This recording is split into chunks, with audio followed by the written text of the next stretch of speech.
Okay, this is going to be the last piece of the new material this semester.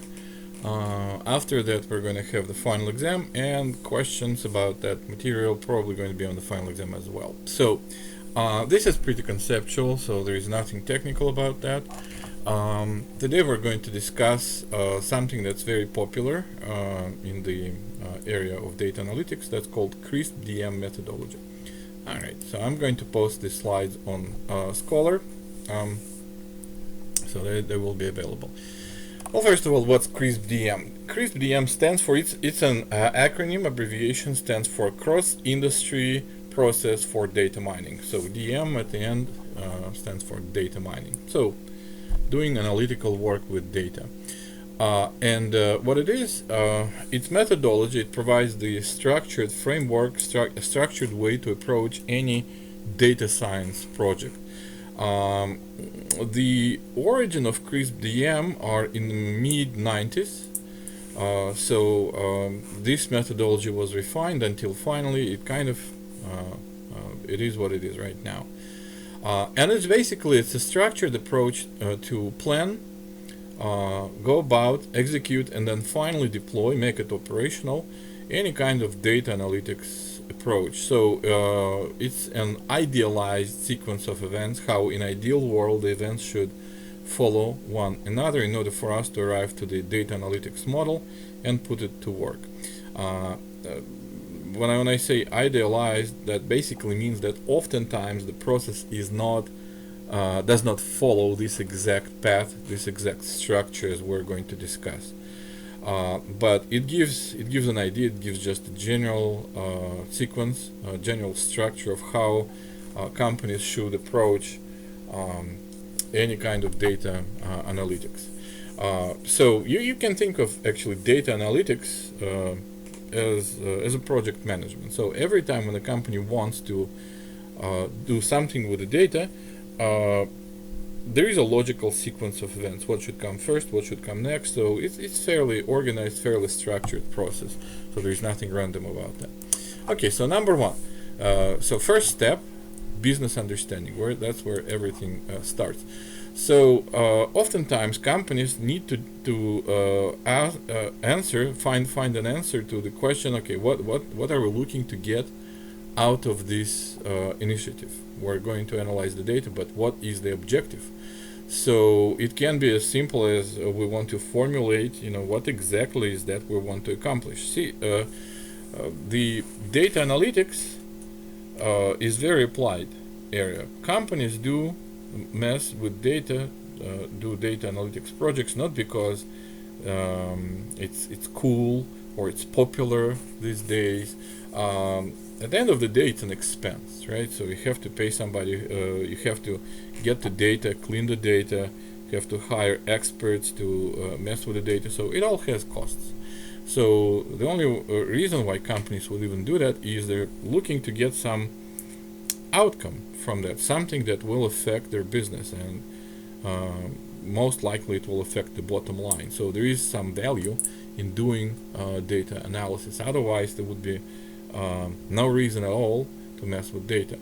And understanding what the business, what the company wants to get out of the data analytics project is very important, because oftentimes what happens, especially these days, data analytics is a hot topic right now in business.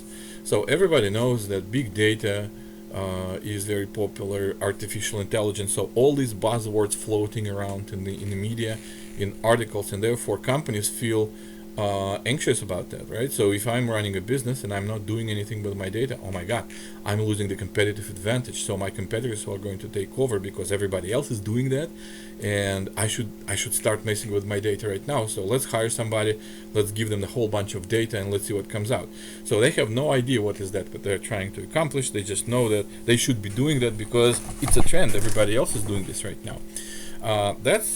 That's the wrong way to approach that. So first step is understand what exactly you want to come out. So kind of building on what we've done this semester, the group project that we did, try to reduce the churn in telecom business. So the idea is not to build, very cool classification tree, but the idea is to understand what type of customers are leaving and can we do something about that, right? At the end of the day, it's all about keeping customers with the business, not letting them kind of switch, trying to prevent them from switching to the competitor. That's the whole idea. So try to reduce a churn in telecom business.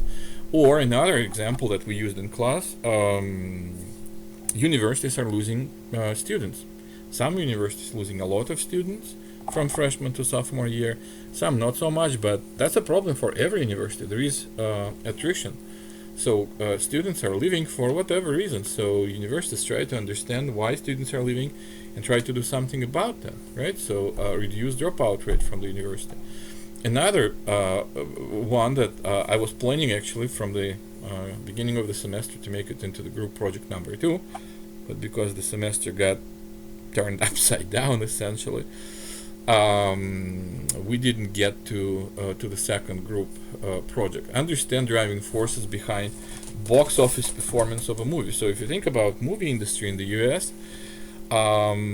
it's a profit-driven business. Every time when there is a new script and the movie studio wants to invest money into the new movie, they don't know really if the movie is going to be a flop, or is it going to be a hit, or is it going to do just okay. But sure enough, each time when the movie is produced, there is a cost, right? So there is a production cost. You have to hire actors, you have to have a filming crew, you have to have producers, you have to have, costume designers, people who write music for the movie. You have to have marketing expenses. So expenses accumulate very quickly.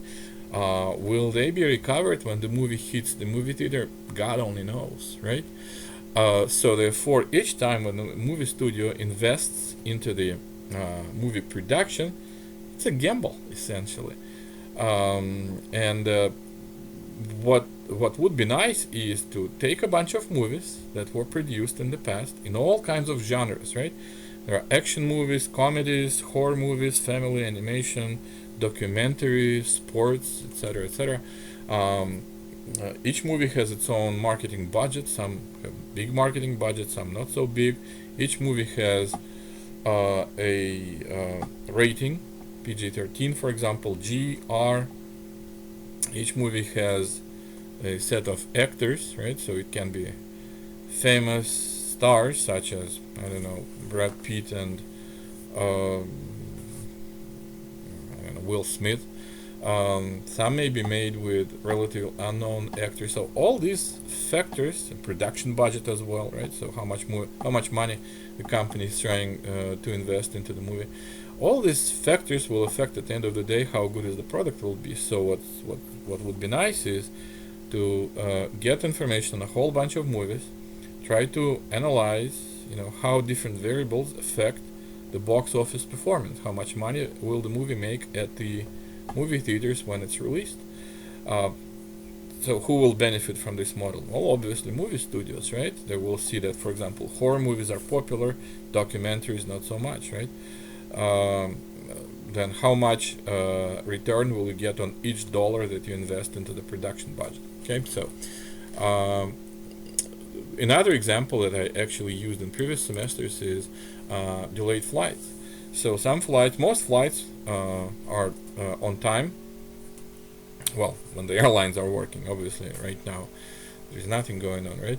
Most flights are on time, but some flights are delayed. Well, delayed flights are bad for airline companies because it's an expense all over. You have to pay for the connection flight if they missed, if it's in the evening, then you have to pay for the hotel accommodation, then customers start to hate you, they don't come back, so all kinds of expenses. So what factors affect, if the flight is going to be delayed? There's a bunch of them, obviously, right? So first of all, what a day of the week the flight is. Is there a difference between Monday's flight and, say, for example, a Friday flight? There should be. Time of the day affects whether or not the flight is delayed. Different airlines perform differently as well, right? So there's probably different percentage of delayed flights for United as compared to Delta as compared to American Airlines. Weather conditions can affect the flight. How quickly the plane is being cleaned and refueled and restocked and luggage loaded in the plane can affect. So there are all kinds of variables, and at the end of the day, the model will predict, will that specific flight be on time, or will it be likely delayed?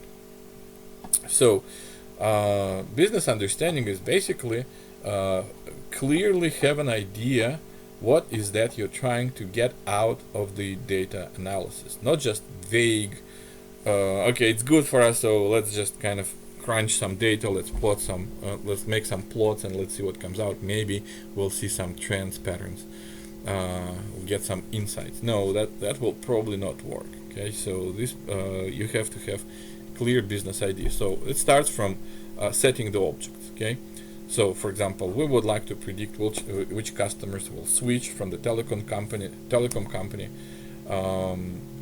If we look at the customers right now, which ones in the next 6 months will switch? Okay, so that's the objective. Then produce the plan. So pretty much specify what exactly are the steps that we're going to do, and we're going to actually discuss the steps. They're all part of the CRISP-DM methodology. So we're starting at step 1. We're going to discuss the pretty much generic series of steps, and after that, define what you will view as the success criteria. Let's say, for example, I'm trying to build a model that will allow me to predict which customers will switch to the competitor. Okay, so I get the model. Now what? Now, well, I want to reduce the percentage of customers, right? So let's say if the data tells me what's the course of action, and I put it in action, put the plan in the reality, make it productive, operational, right? Then I'm going to reduce, let's say, churn percentage by at least 3%. That would be a success criteria for me. Did I accomplish this objective? Did the percentage of customers that leave my company for the competitor, will reduce on a monthly basis by 3% or more? If not, then okay, that wasn't such a smashing success. I need to do a better job predicting which customers will switch. Alright, so that's step 1, business understanding. What is the driving force? What is that we want to accomplish? Number 2, data understanding. So once I know what is that I'm trying to make happen, after that I have to go and get the data. So at this stage, we should basically know where the data should come from. So this is critical, actually. In this class, I didn't show you the kind of dark side of data analytics.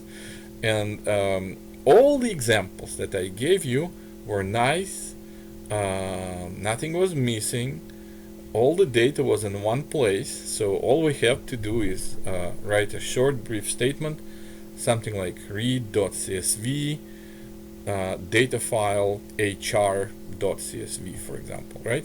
And all you had to do is download the data from Scholar, and it's all in one place, it's all nice, so all you have to do is slice and dice it.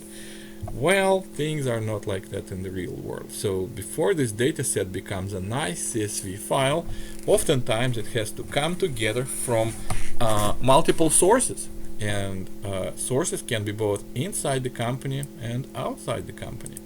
Not so easy. And let me give you another example. As I found out several years ago, maybe things different now, but at least several years ago, for example, CNU didn't keep all of its data in one place. So, for example, the information about classes, students, grades, schedules was in one database, and information about employees of the university, such as professors, was in a completely different database. So one was Oracle, another was Microsoft Access. So if your project requires both data about students, classes, and instructors, then you have somehow make it happen, right? So you have somehow pull data out of database number 1, pull the data out of database number 2, and you have to kind of join these two databases together. Not a trivial task oftentimes. Another example is Ferguson. Ferguson is the company in Newport News. Probably most of you know that company. What they do is they sell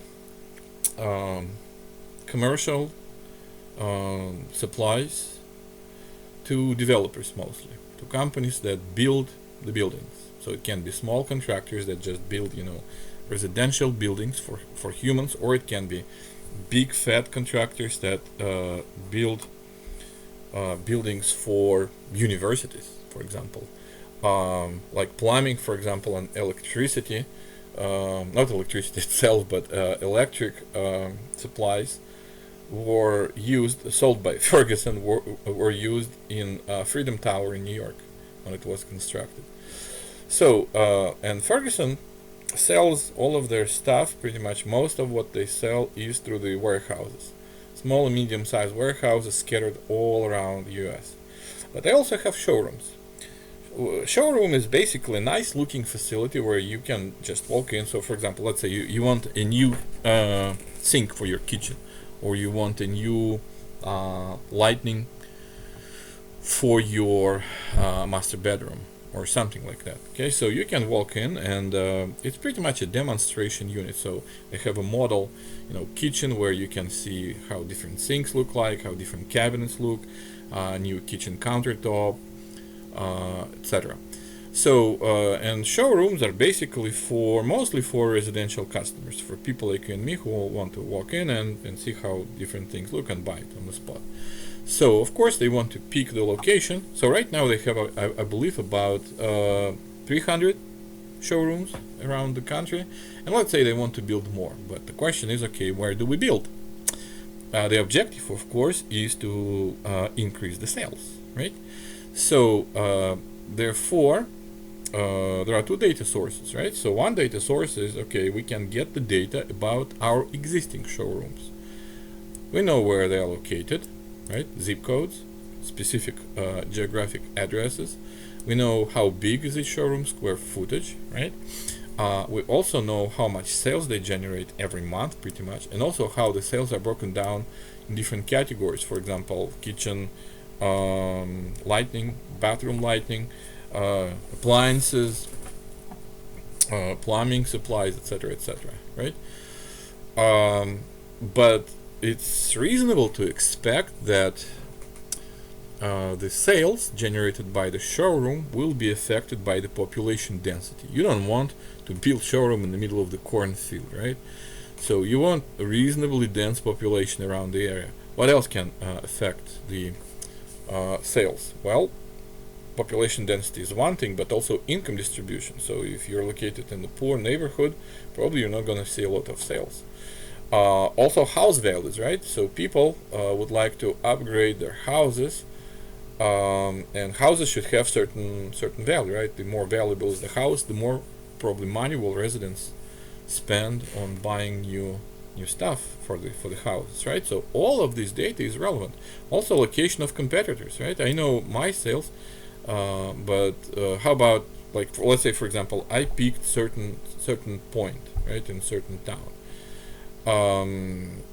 Obviously competitors are going to steal some business away from you, right? How close is that point away from the competitors? So addresses and the size, likely I'm going to be interested in knowing size of the competitors. Is it like small mom and pop shop that sells bulbs, or is it a relatively big store that sells pretty much everything?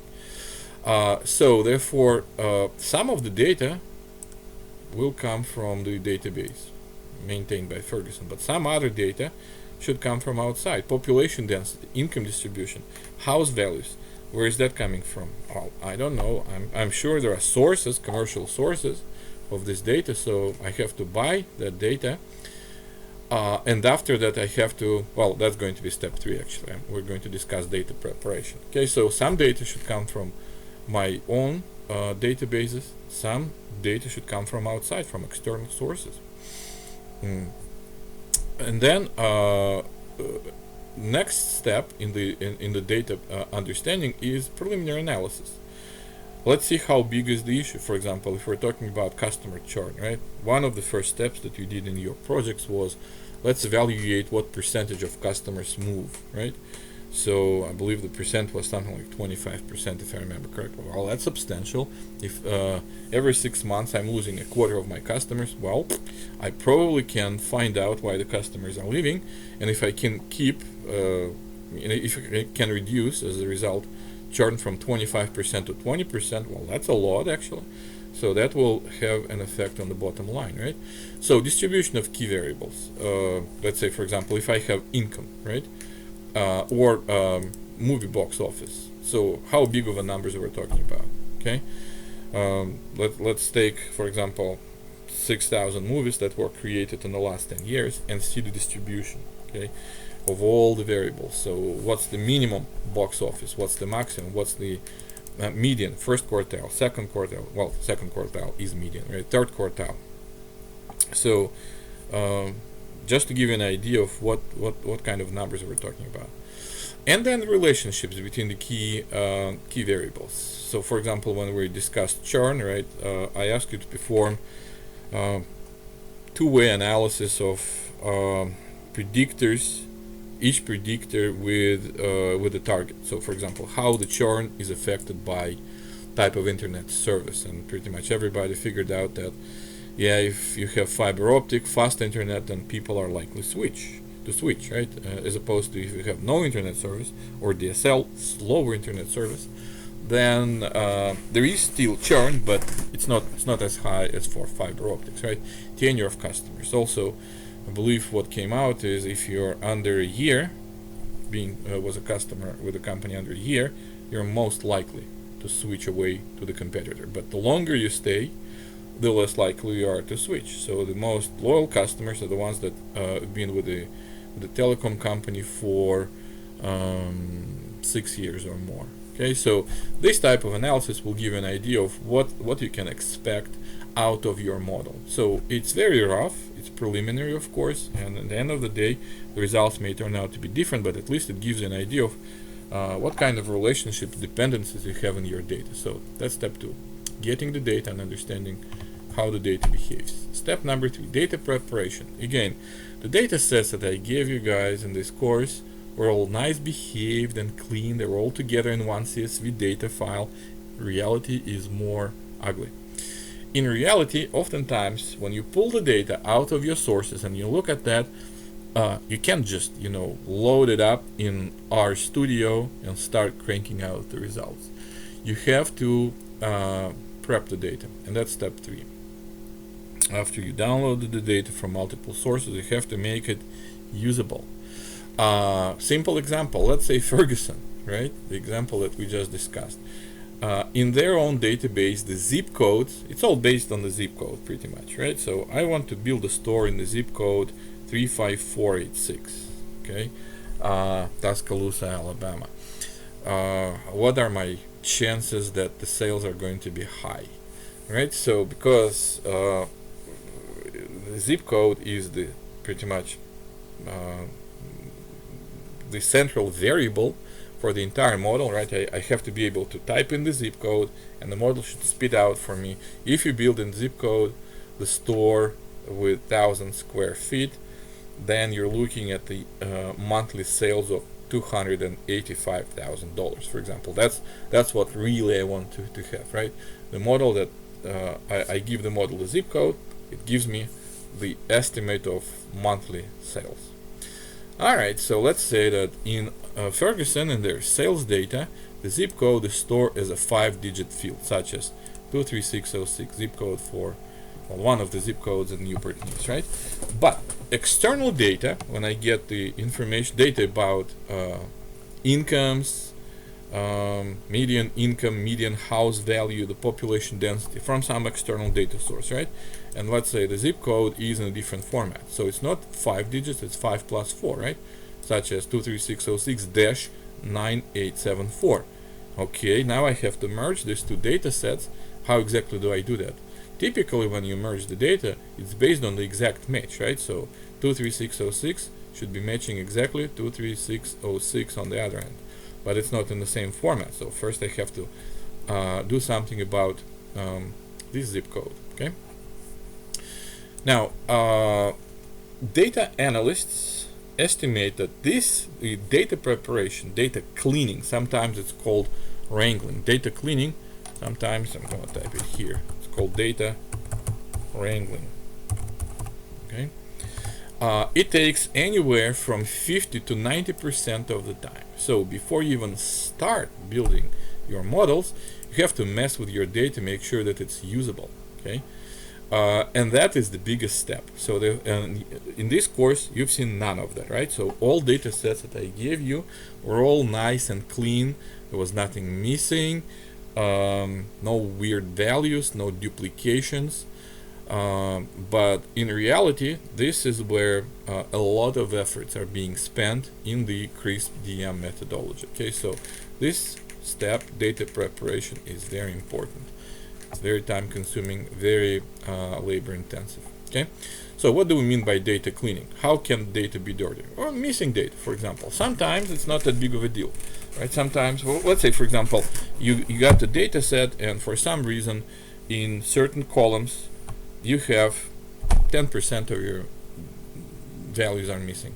Yeah, you can say, oh, let's just ignore them, right? Let's remove all the records with missing values, and it's only 10%. 90% of the data is still there. That's a lot. That should be good enough for us to build a model. That may be so, but if you have 10% of the data missing from column 1, 10% from column 3, 15% from column 7, and they're all in different places, you start removing records, you will end up with 40% of data missing, or something like that. Sometimes, in some extreme cases, you can lose up to 80 to 90% of your data just because there were missing values, and you didn't want to use incomplete records. Now that becomes a problem. So what do you do in this case? Well, one approach would be to replace the missing values. But if it's missing, how do we do that? Well, there are ways to do it, and one of the approaches, for example, is so-called K nearest neighbors. Okay, so we're going to look. Here is the missing data point in column number 3 in record number, I don't know, 785. Let's say the income of a person is missing, right? So what do? Well, I have to find, let's say, 5 people in the data set that are looking similarly to the one that I have missing value for. Okay, and after that, I can just go ahead and take their income, average it out, and say, well, because these people all look alike in a lot of respects, I can go ahead and calculate the average salary for them, and that average is going to be my reasonable estimate for the missing value for that specific one record. Okay, so, and that's something that's called imputation. Okay, so replacing with reasonable estimates, it's called data imputation. Alright, so when we're creating really fake data, right, so it's not real, we're kind of making it up, but it's reasonable, it's justified to a certain extent. Okay, so cleaning data, dealing with missing values, very important subject. Okay, then there are such things as derived attributes. Oftentimes in the data analytics it's called feature engineering. In other words, what we're doing is this: we're taking the existing columns, existing vectors, not vectors, variables, features, right, and we create new ones from them. For example, the very same thing as you did in the project when you predicted the churn, right, which customers will leave the company. What you did is you took the exact value of churn, which is number of months, and out of that you created the binned version of this variable called tenure, right? So if certain person was with the company for, I don't know, 26 months, then 26 is between 24 and 36, so between 2 and 3 years, right? So instead of keeping the value, keeping the exact value 26 months, we're going to replace that and say, yeah, it's between 24 to 36, it's between 2 and 3 years. So in other words, converting the continuous variable, the numerical variable, into close analog, which is really categorical. Okay, so that's what you did actually in the project was feature engineering. You didn't know it's called that, but yeah, there you go. So you use the existing variables and creating new ones out of them. Another one, which is actually a pretty popular example, is this BMI. So BMI is body mass index, and sometimes BMI is being used in order to calculate or estimate person's body fat percentage. Okay, so how that's especially important, for example, for athletes, right? So you have to control what percentage of your body mass is the fat. So one way to exactly measure the body fat percentage is so-called hydrostatic weighting. Okay, so they basically make you dive into the pool, into like small bath, and then measure how much you weigh under the water and out of the water, and then from these two different measurements they basically compute what percentage of your body mass is the fat, right? That turns out to be slow and expensive procedure actually. Okay, so much easier to measure person's height, person weight, and then from that guesstimate, kind of create a formula that would estimate what percentage of your body mass is the fat. And it turns out that if you take the weight divided by height squared, that's something that's called BMI, body mass index, and that can be used as a measure that can predict the body fat percent. Okay. Then another popular example here, I don't know, I missed something, right? Time since recent purchase. So for example, let's say I have a database with sales, right?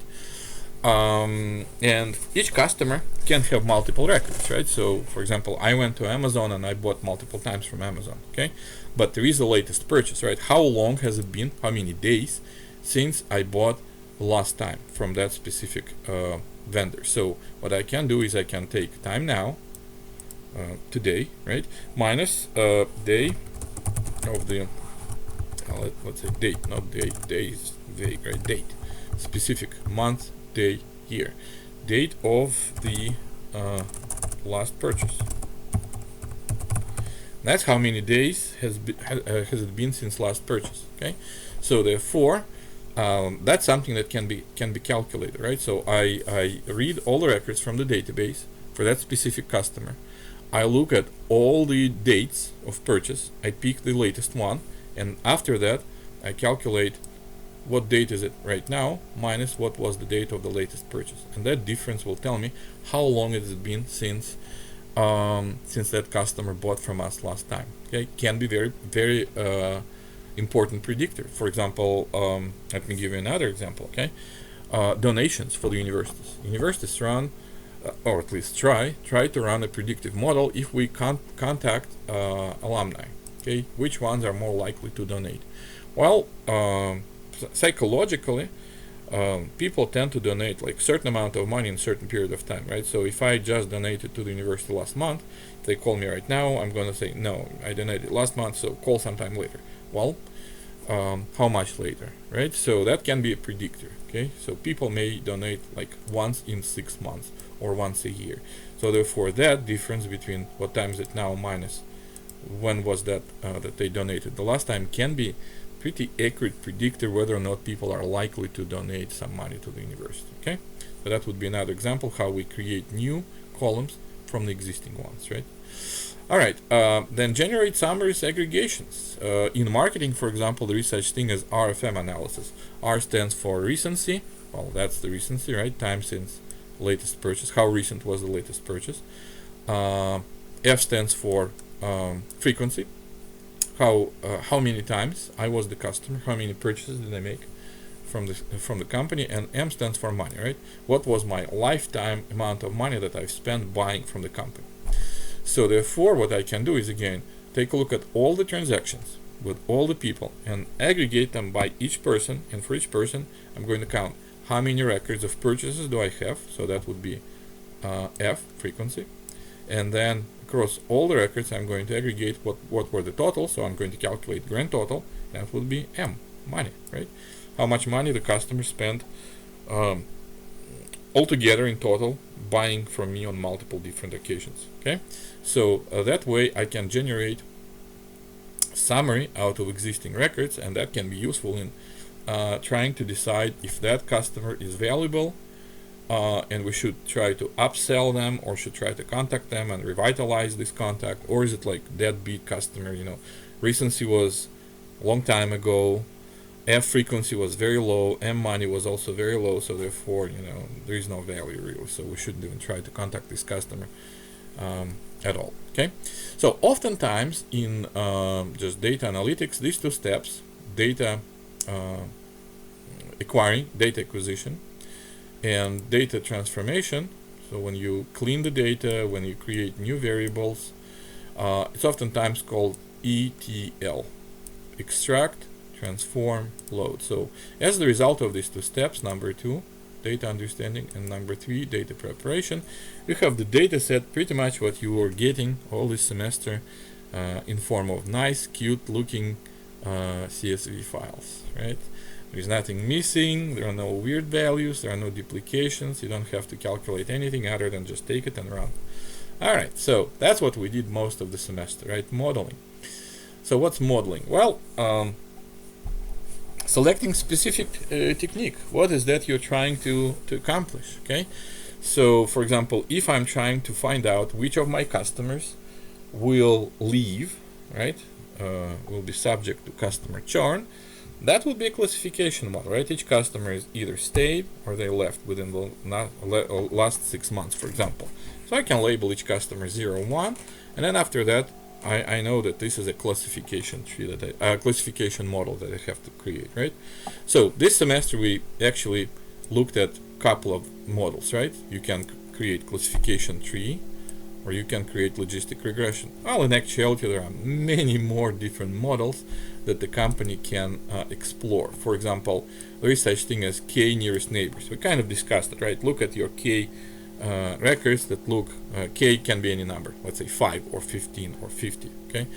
That look similar to this one, and from that evaluate what's that going to be, 0 or 1, based on, you know, in these K nearest neighbors, what's the majority? Are they zeros or are they ones? So that can be actually one approach, right? Then there is the whole separate area of data analytics. Everybody knows that there's artificial intelligence, AI. In actuality, it's the model called neural network. Very popular, very powerful model. Can be used in order to predict zeros and ones, the classification. Or there is such thing as random forest. Random forest is kind of an extension of the classification tree.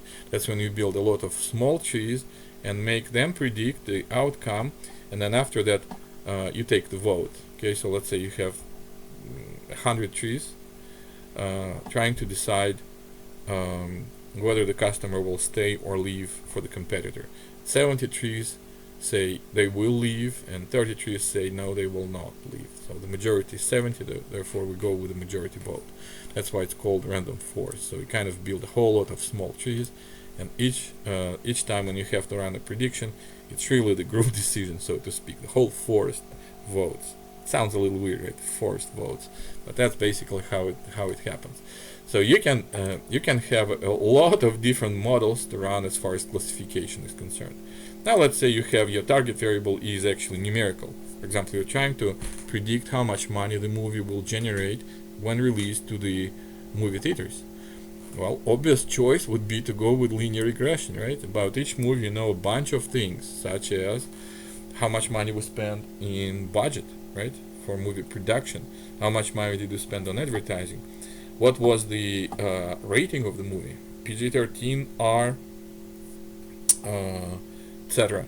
What were the genres of the movie? Was it sci-fi, fiction, action, animation, you know, comedy, documentary? What was that?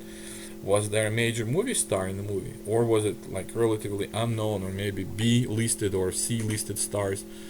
Then in this case you can use multiple linear regression, right, to predict how much money the movie will make. You can use the same model, K nearest neighbors, so you can see what are the similar movies that have pretty much similar budgets, similar, you know, ratings, similar marketing and advertising budget, etc.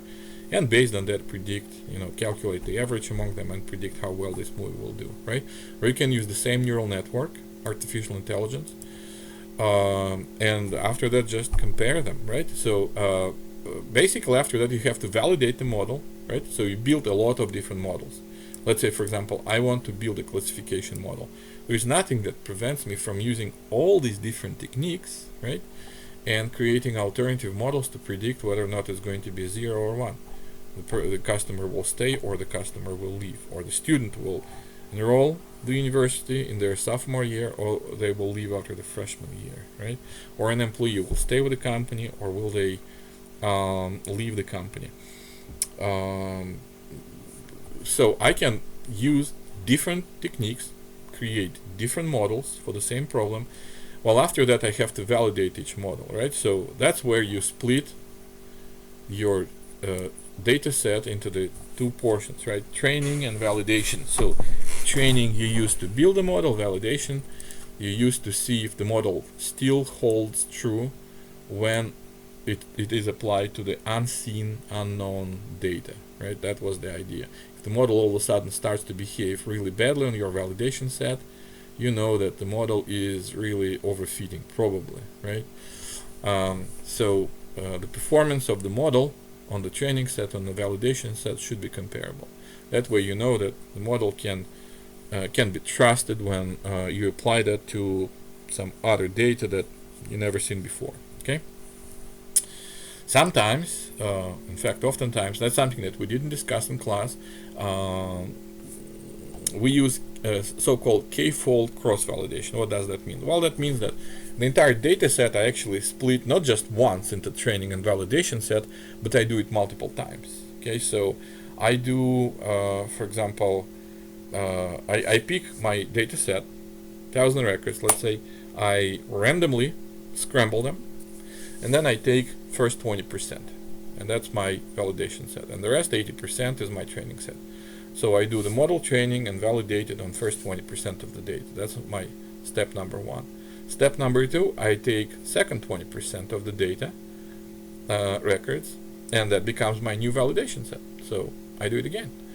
So essentially I'm using all of my records in the entire data set to validate the model multiple times. So that's something that we didn't discuss, and I don't want to get too deep into this, but that's basically how we validate the model, right? So is that a reliable model? Does it perform reliably on the data that it never seen before? Okay. How do we evaluate the models? Well, it depends on what model is that. So if it's a classification model, right, we're dealing with 0-1 type of outcome, target variable, then, as you know, we calculate things like accuracy, closely related misclassification rate, sensitivity, specificity, and then we pick the best one, right? So let's say I built all of these things, right? I built a fully blown classification tree, and I built a random forest, and I used logistic regression, and I used the neural network, and I run them all, okay, and pick the ones that give me the lowest misclassification rate, and at the same time I'm looking for high sensitivity, right? Well, high specificity would be nice, but that's more like a bonus, okay? And so I will pick among these different techniques the one that performs the best. Same thing pretty much can be done with regression models, right? So the one that I forgot to mention here, by the way, the other one that we looked at this semester, right? Right after we were finished with classifications, we also discussed regression tree. Okay, so I can build a tree-like model that predicts for me the numerical variable, right? So, and the same thing, right? I can take my different models, calculate, for example, mean absolute error, root mean squared error, mean absolute percent error for all of them, compare different models and pick the ones that give me the lowest errors, right? The best performance. So modeling is step number 4. So it comes right after my data is ready to go. Now I have to pick a bunch of different models, a bunch of different alternatives, run them all, measure their performance, and pick the ones that are the most promising. Okay. The next one is evaluate. All right. So here, after I did the modeling, I go to the evaluation stage, and I'm kind of looking at my model and see if I'm good. I'm pretty happy with what my model does. Okay, so here we assess how well the model that we built and selected meets the objectives defined in step 1, right here, business understanding. Let's say, for example, I built my prediction model and it tells me that yes, my let's say churn, right? Talking about churn, same project. I'm trying to predict which customers will leave and which customers will stay, but I'm most interested in those who are leaving, right? So, and the model tells me that, yeah, percentage of churn is 23%, which is okay, not so low actually, not very high, but not very low. And my model gives me the overall accuracy of 85%, which is very decent. Misclassification rate is only 15, but sensitivity is 40% and specificity is 95%. So the model is really good in predicting people who will stay and not very good in predicting the people who will leave. And after that, I'm going to say, am I happy with that, right? Am I happy that my model, out of those people who will leave, it will capture about 40% of them and it will completely miss 60% of them? No, I'm not happy, okay? So the model is deficient. How can I fix that? Well, one way that we discussed, if you remember, is oversampling, right? The reason why models typically are better at predicting, let's say, people who will stay as opposed to customers who will leave, is because the data set itself was imbalanced. Remember our discussion during this semester? Most records in my data set were for the customers who actually stayed, because the majority of my customers don't leave. Right, so therefore, naturally, the model had much more data to train on where customers didn't leave. So therefore, my model is much better at predicting who will stay as opposed to who will leave. How can I fix that? Well, I can, in this stage, data preparation, right? What I can do, so after I built my model and I'm still not happy with it, it doesn't meet my business objectives, I'm saying 40% sensitivity is pretty low. I want it to go higher. So what do? Well, how about I'm going to go back to the data and say, well, now that I have my data set, let's eliminate the imbalance.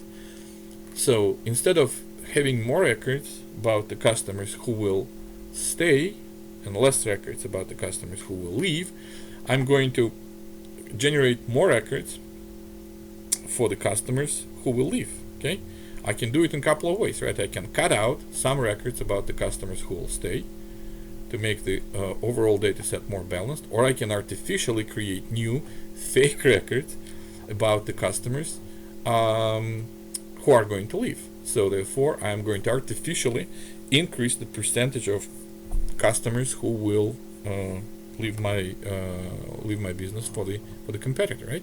And after that, I'm going to do it again. So once I rebalanced my data set, I can go back and run all these models, compare them against each other, pick the one that performs the best, and see if my sensitivity improved from 40% to, let's say, 60-70%. And once it reaches 70%, I can say, yeah, now I'm good. I'm happy, actually. Let's say I understand that I'm never going to be able to predict 100% accurately. It's just not realistic, but 40% just sucks, plain and simple, right? So, and that's what we just discussed, right? If the model does not meet the desired objectives, then go to step 1. You can reevaluate what you're looking for, right? Or you can get more new data, right? So I can say, well, with my existing data, I just can get the decent accuracy and sensitivity. So therefore, how about I'm going to scratch my pumpkin and say, well, my data is not sufficient. I'm going to get more data. Let's say, for example, what else can affect the churn? I don't know, how many times they called. How about that, right? So far my churn was based on, how long the customer was with the company, how much money they're paying, do they have fast internet, do they have movie recording, that kind of stuff, right?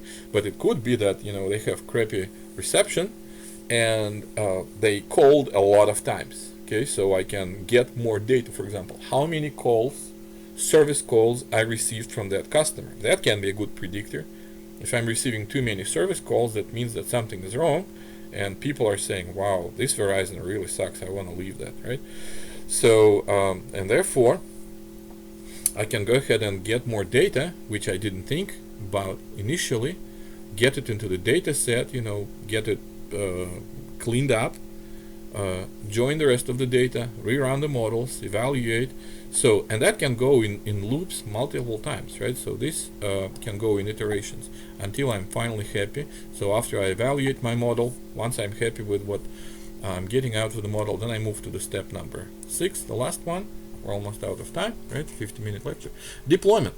Okay, now I get my model, and probably I can put it to work, right? So once everything is finalized, the model can be made operational. What does that mean? Well, um, again, going back to the chart, right? At the end of the day, what I wanted to do is to look at each of my customers, evaluate how likely they are to stay and how likely they are to leave, and identify those who will likely leave, right? So I can literally put my model in a piece of code, put it on the server, make it like a real program, and the program will, every once in a while, let's say once a month or every 2 weeks, the code will pull the data from the database about current customers, run through the model, and it will spit out for each customer, is it a candidate for leaving the company, for the churn, or is it likely the customer who will stay? And it will generate the report, for example, right? So report will be quite literally a listing of people who the model identified as the primary candidates to leave for the competitors. Okay, so now what? I got my list. How is the model going to be used, right? So what's the next step? Am I going to do something about that? And who will get the result of the analysis? Will it be the sales manager? Will it be customer service representatives, or customer manager, or regional manager, or who is that going to be, right? And how exactly, what are we going to do with that? So the model spits out the results. So it gives me the listing of 500 customers who are likely to leave in the next 6 months. Well, what are we going to do about that? Are we going to call these customers and tell them, hey, please don't leave, I really like you? Well, that's probably not going to work. So we probably need to do something about that. We can call them up and say, hey, are you happy with your service? Are you happy with your bill? We have a special going on. For example, for a limited time, you can get a, I don't know, HBO for only $15 a month, or for like $0 in the next 3 months. Or we have recent model of iPhone or Samsung Galaxy, and you will get it for free if you sign in to your contract. So something has to be done, right? The model doesn't tell you how to keep these customers. The model just tells you, this is the problem that's about to hit you, and after that it's up to you. So deployment, making sure that the model is operational, is being used, that's the next step. Step number 6, which basically completes the CRISP DM methodology. So this is the idealized, again, sequence of steps from step 1 to step 6 that every project, data project, should go through. Alright, that concludes this lecture, and that concludes also our material for the spring semester of 2020. And the next lecture, probably we're going to go through some preparation for the final exam.